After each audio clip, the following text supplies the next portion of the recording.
Well, before I came to Disney Dreamers Academy, I like to say that I had learned of my gift from an early age. I began public speaking at age 2 and preached my first sermon at age 4, and I was licensed as a minister at age 7. So before I came to Dreamers Academy, I had been fully immersed in my gift and my calling as a minister. So when you got to Disney Dreamers Academy, how did how did this man next to us influence you? I will forever remember the Friday morning of my experience as a dreamer. We had been welcomed the night before, and this Friday morning was the launch into the actual content of the weekend.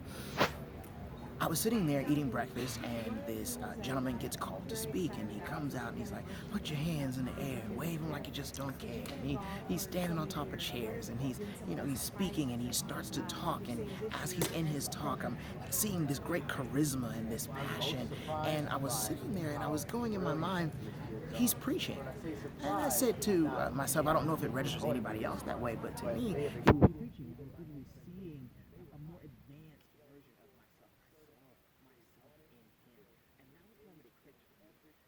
He was preaching to me on stage, but that was Mickey Mouse behind him. And I thought maybe it's time for me to start thinking about the ways that my gifts can be relevant outside of the four walls of the church. And that's how this program, and specifically Jonathan Sprinkles in that Dreamers Academy, inspired me to start rethinking what I could do with my own gift. Since then, how has DDA impacted your life? DDA completely revolutionized my life. And I first say that DDA changes your life by changing your mind.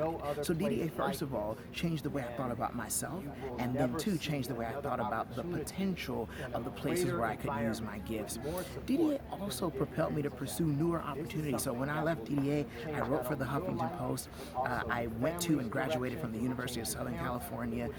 I traveled abroad and studied abroad about global communication.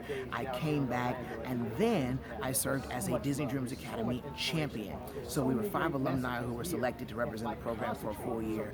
And then I was selected to be a member of the Speakers Resource Group to serve alongside Jonathan and Miss Yolanda Adams and the other members of the Speakers Resource Group team.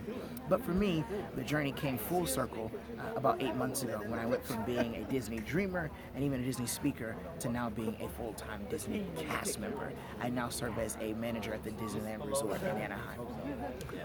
Finally, as a Christian man, obviously the church has been an invaluable impact on your life. But how do you stay grounded? How do you stay focused? As you said yesterday, you know a lot more about Dr. King than Dr. Dre. How do you keep focused on church and don't let the outside distractions get to you? I think the very first thing that I've learned in my life is understanding what my source is.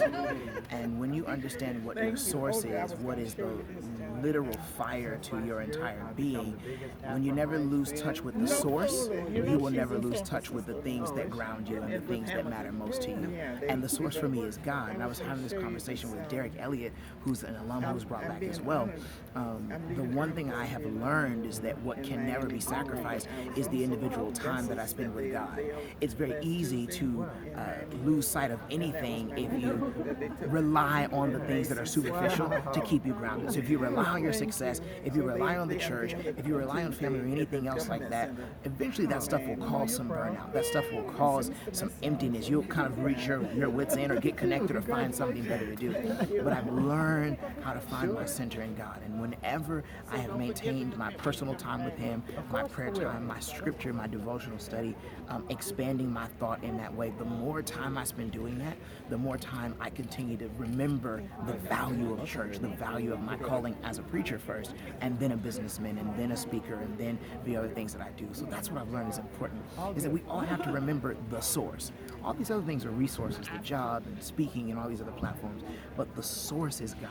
And as long as I maintain my time with Him, He keeps me centered, He keeps me humble, and He keeps me focused. Thank you so much. Absolutely, sir.